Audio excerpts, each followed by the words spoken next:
Like you said, you broke the law by making an illegal U-turn, and I hereby, as a citizen of the town of Mayberry in the United States of America, arrest you. Hooray! This incredible loyalty cost Jim Nabors his big show. Imagine you're living in the 1960s, a time when black and white TV was the heart of every American family. Every evening, the whole family would gather in front of the screen, turn on CBS, and burst into laughter with a goofy, lovable guy named Gomer Pyle.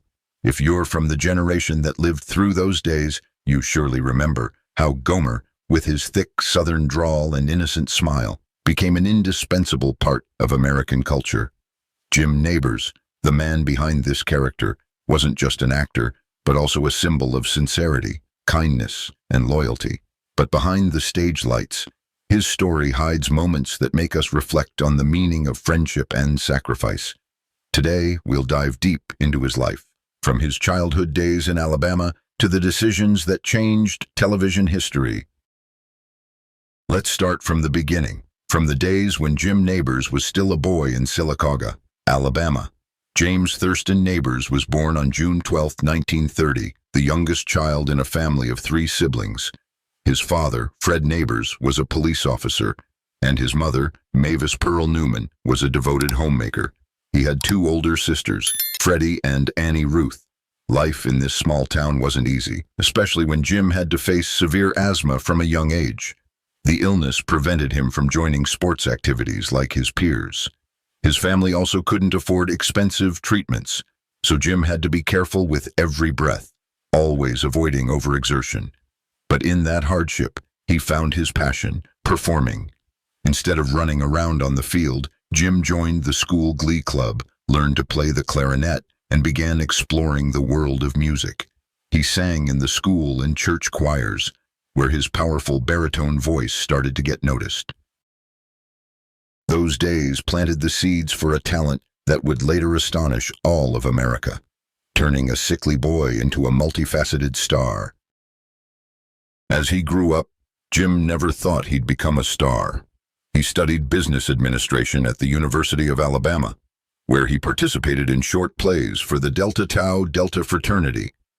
Acting back then was just a hobby, not a career goal. After graduating, he took ordinary jobs, from a typist for the United Nations in New York to a film editor at a TV station in Chattanooga, Tennessee, specifically WRGP-TV, now WRCB-TV. There, he even filled in as a co-host. But health was an issue again. His asthma forced him to move to California for a warmer climate. In Los Angeles, he continued as an editor for NBC, cutting film for TV shows. But fate always has a way of leading us to where we belong. In California, Jim began seriously exploring his performing talent. With his powerful voice and natural humor, he created hillbilly comedy characters based on his own Alabama roots. Performances at small clubs gradually drew attention, and then, one fateful day, a man named Andy Griffith appeared in the audience at the Horn Tavern in Santa Monica. Andy Griffith, the star of The Andy Griffith Show, was looking for a new character for his program, a naive auto mechanic in the town of Mayberry. When he saw Jim perform, Andy was immediately captivated by his humor and singing voice. Without hesitation, Andy invited Jim to play Gomer Pyle, a role initially planned for just 1 episode. But folks, sometimes a single moment can change an entire life. The audience loved Gomer from the very first episode.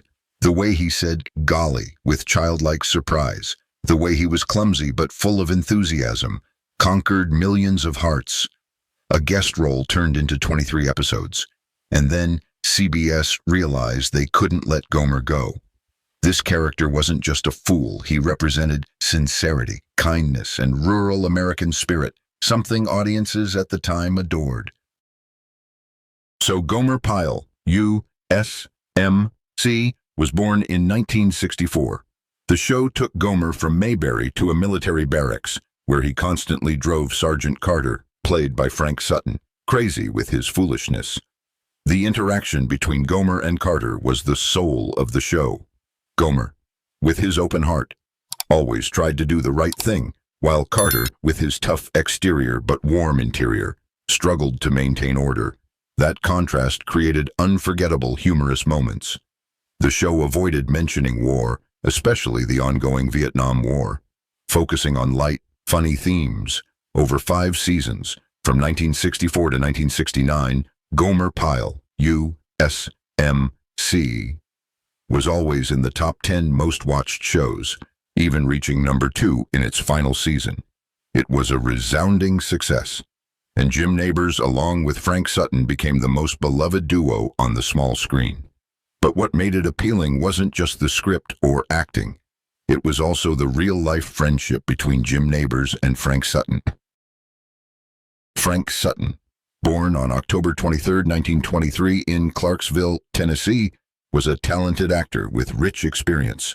He served in World War II in the U.S.M. Army from 1943 to 1946, participating in 14 landings in the South Pacific, earning the Bronze Star and Purple Heart. After the war, he studied acting at Columbia University, graduating cum laude in 1952. Before Gomer Pyle, he appeared in many films and shows like Marty, 1955, The Twilight Zone, Gunsmoke. In Gomer Pyle, Frank played Sergeant Vince Carter, a strict but endearing character. The two weren't just colleagues, they were close friends, always supporting each other in work and life. Frank, with his vast experience, played a key role in helping Jim integrate into the TV world. He guided Jim on how to work on set, how to handle the pressure of fame, and Jim, with deep gratitude, always saw Frank as a brother. It was this friendship that led to a decision that changed everything, a decision that stunned all of Hollywood.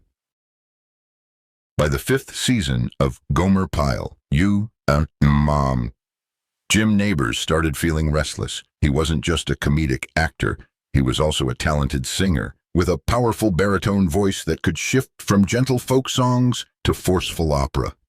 Do you remember the moment Gomer suddenly burst into song on the show? That wasn't dubbing or special effects. That was Jim Nabors, with his real voice that even amazed Andy Griffith. At a performance in Lake Tahoe, Andy recalled that when Jim sang, the whole room got goosebumps, and the audience cheered even more enthusiastically than when Andy took the stage. Jim began his music career in 1965 with Columbia Records, releasing many albums and singles, mostly romantic ballads, and later with Ranwood Records in the late 1970s. He sang The Impossible Dream on Gomer Pyle in 1967, accompanied by an orchestra in the episode The Show Must Go On, aired November 3, 1967, no specific mention of the U.S. Marine Band in reliable sources. Jim knew he could do more than just Gomer. He dreamed of a variety show where he could combine comedy, music, and invite famous guest stars. He wanted to create the Jim Nabors Hour. But here's the problem. CBS, the network behind Gomer Pyle, U.S.M.C, didn't want change at all. To them, Gomer Pyle was a money-making machine, a show still dominating the ratings. Why risk a new, unproven idea? CBS executives tried to convince Jim to continue with Gomer, but he was firm. He wanted to try something new, and more importantly, he wanted to bring along his close friend, Frank Sutton. Jim promised to give Frank a recurring role in the new show, where he could continue shining with his comedic talent. This wasn't just a career decision, it was a heartfelt commitment.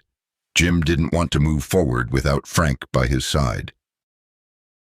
Frank, though attached to the role of Sergeant Carter for 5 seasons, agreed it was time for change. He supported Jim's dream, ready to leave a safe role to conquer new challenges with his friend, with both in agreement. Gomer Pyle, U.S.M.C, ended in 1969, and just a few months later. The Jim Nabors Hour officially premiered on CBS on September 25, 1969. This was a major turning point, not just for Jim and Frank, but for millions of fans who loved them. The Jim Nabors Hour was a variety show, blending music, dance, and comedy. Jim sang romantic ballads, opera, and folk songs, captivating audiences. The Tony Mordente dancers and neighbors' kids supported the dance segments. Frank Sutton, Ronnie Shell, and Karen Morrow were the main actors, bringing comedic sketches. Famous guests like Rock Hudson appeared, but after one episode with Hudson, rumors about the sexual orientation of the two led them to never meet again. The show always ranked in the top 30, performing strongly in its time slot, but it still faced criticism from critics. Those early days were truly a magical time for Jim and Frank. This was a dream come true. They got to do what they loved, together, on a bigger stage than ever. Audiences loved the show, and for a while everything seemed perfect. But, folks, the spotlight doesn't last forever. Though the Jim Nabors Hour had good ratings, CBS started feeling dissatisfied. They compared it to Gomer Pyle, U.S.M., and felt it hadn't reached the same level of success. Executives began interfering, demanding Jim change the show's formula. They wanted more music, more famous guests, and sadly, less Frank Sutton. To CBS, Frank, with his bold comedic style and image tied to Gomer Pyle, seemed unfit for a music-oriented variety show. They started pressuring, suggesting Jim reduce Frank's comedy sketches, and eventually, they made an unbelievable demand: fire Frank Sutton. Let's pause for a moment and imagine you're Jim Nabors, your closest friend who supported you in leaving a successful show to pursue your dream is now being asked to be removed. Frank wasn't just a colleague, he was the one who stood by you, trusted you, and now you're faced with a terrible choice: betray your friend to keep the show, or stand up for him, even if it means everything crumbles. Can you guess what Jim did? He refused. With all his loyalty, Jim said no to CBS. He couldn't and wouldn't turn his back on Frank. That was a defining moment for who Jim Nabors was. A man who put friendship above fame, loyalty above personal gain. Many sources, including articles and videos, confirm that Jim refused to fire Frank, leading to the show's cancellation. But that decision, though noble, came at a steep price. CBS, unhappy with Jim's stubbornness, made a ruthless decision. They canceled the Jim Nabors Hour at the end of the 1970 to 1971 season. Specific cancellation announcement date may vary, but the show ended in 1971 as part of the Rural Purge. Last episodes aired in spring 1971. Even though the show still had solid ratings, ranking 29th in the 1970-1971 season. This wasn't just the story of Jim and Frank, it was part of a larger event in American TV history, known as the Rural Purge. The Rural Purge. In the early 1970s, CBS decided to change its image under the leadership of Robert Wood and Fred Silverman. They wanted to target urban younger audiences and eliminate any show with a rural flavor, as these attracted older viewers or children, not appealing to advertisers. Research showed that young urban audiences had higher disposable income, so advertisers preferred them. Canceled shows included Mayberry R.F.D., The Beverly Hillbillies, Petticoat Junction, Green Acres, Hee Haw, Lassie, The Red Skelton Show, The Jim Nabors Hour, and even Family Affair. Hogan's Heroes, though not entirely rural. Petticoat Junction was canceled in 1970, kicking off the purge. CBS even canceled shows with trees in them. As Pat Buttram once said, this event changed television forever, leading to urban shows like The Mary Tyler Moore Show, All in the Family, Mass, focusing on real social issues. Try to imagine how Jim Nabors felt then. He had given up a successful show to pursue his dream, bringing his closest friend along, only to watch it all collapse because of his loyalty. But Jim didn't let this failure define him. Instead, he continued to shine in his own way. After the Jim Nabors Hour ended, he returned to his greatest passion, singing. He performed in Las Vegas, earning $40,000 a week, a huge amount back then. He also became an indispensable part of the Indianapolis 500 race. singing Back Home Again in Indiana, almost every year from 1972 to 2014, except for some years due to illness or scheduling. He started in 1972, and 2014 was his last, with Jim Cornelison taking over afterward. Nabors was first invited to sing in 1972 by Tony Hulman, and he considered it a great honor. His voice, powerful and emotional, became a tradition at the Indy 500, giving audiences goosebumps every time. But Jim's life wasn't all about the spotlight. He found peace in Hawaii, where he bought a macadamia farm on Maui in 1976. There, he lived a simple life, away from Hollywood, with his life partner, Stan Cadwallader. They met in the 1970s when Stan was a firefighter in Honolulu. In 2013, at age 82, Jim surprised the world by publicly marrying Stan after 38 years together at the Fairmont Olympic Hotel in Seattle, after same-sex marriage became legal in Washington. He once said, "I'm not ashamed for people to know. It's just that I didn't want to publicize it too much. I'm very happy to have a partner of 38 years, and I feel very blessed." They lived in Honolulu and Maui, where Jim sold the farm to the National Tropical Botanical Garden but retained farming rights. But Jim's life wasn't always smooth. In 1994, he faced a serious health crisis. Years earlier, during a trip to India in the 1980s, he contracted hepatitis B from a small cut while shaving. The virus silently damaged his liver, and by 1993, he was exhausted and swollen. Doctors at the Mayo Clinic determined he needed a liver transplant to survive. Fortunately, Jim had the support of his close friend, Carol Burnett, who helped him find top doctors and a new liver. The surgery was successful, giving Jim another 23 years of life, but it left a legacy. His immune system weakened, and his health gradually declined in his final years. Speaking of friendships, Jim had deep relationships with Andy Griffith, who discovered him. They stayed in touch throughout life, with mutual respect. With Carol Burnett, the friendship started from a fan letter she sent after watching The Andy Griffith Show. They became close friends, with Jim appearing in every season premiere of The Carol Burnett Show, considered her good luck charm.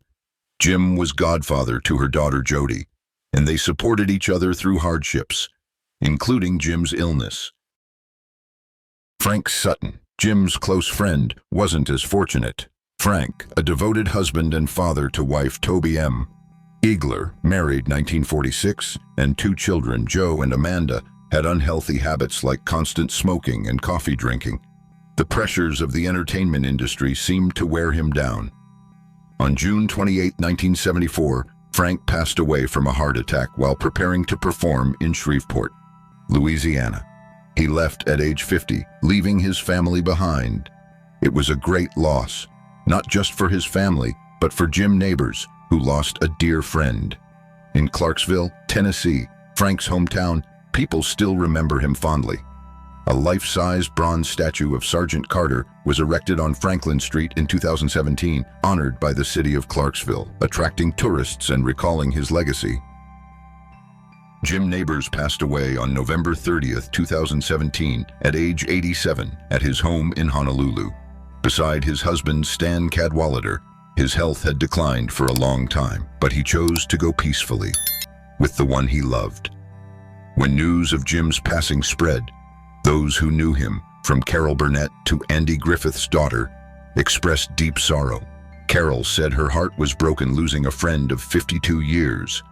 But Jim's legacy lives on. He left an estimated approximately $13 to $15 million, based on reported net worth and property listings at the time of his death, including a Hawaiian estate listed for $15 million and sold for $12 million estate, including valuable properties in Hawaii, like a $12 million home in Honolulu and the macadamia farm on Maui, plus royalties from shows and albums. Looking back at this story, I can't help but feel moved. Jim Nabors wasn't just a star. He was a man who lived with an open heart, always putting friendship and loyalty above all. The decision to refuse firing Frank Sutton may have cost him the Jim Nabors Hour, but it also showed what kind of person he was. In a competitive industry like Hollywood, Jim's loyalty was rare, like a precious gem amid the flow of fame and money. The Rural Purge didn't just cancel shows, it changed how we watch TV, from light humor to deep social issues. But Jim's legacy, from Gomer Pyle to his singing at the Indy 500, still inspires. From a personal perspective, Jim's story makes me think about true values in life. In the modern world, where personal gain is often prioritized, Jim reminds us that genuine friendship is worth more than any success. He chose the hard path, but that's what made him a legend. I hope this story evokes beautiful memories in you of the golden age of television and encourages us to cherish the relationships around us. I want to ask you, my wonderful audience, those who witnessed the golden era of American TV, do you remember the Jim Nabors Hour? Did you ever laugh at Jim and Frank's sketches or get surprised by Jim's voice? What do you think about his loyalty and how the Rural Purge changed TV? Please share your memories in the comments. I'd love to hear stories from you, those who lived through those days when Gomer Pyle and Sergeant Carter were part of the family. Before wrapping up, let's recall a bit about Jim's other achievements. He appeared in films with Burt Reynolds like The Best Little Whorehouse in Texas, 1982, Stroker Ace, 1983, where he won a Golden Raspberry for Worst Supporting Actor, and Cannonball Run 2, 1984. He hosted The Jim Nabors Show from 1977 to 1978, nominated for a Daytime Emmy. From 1997-2006, he performed A Merry Christmas with Friends and Neighbors in Honolulu. His legacy isn't just entertainment, but lessons on loyalty and living authentically. Thank you for taking the time to listen to this long story. If you enjoyed it, please hit the like button, share with friends, and don't forget to subscribe to the channel so you don't miss other touching stories about the stars who shaped our childhoods. See you in the next video. Keep those beautiful memories, and as Gomer Pyle would say, golly, thanks for being here.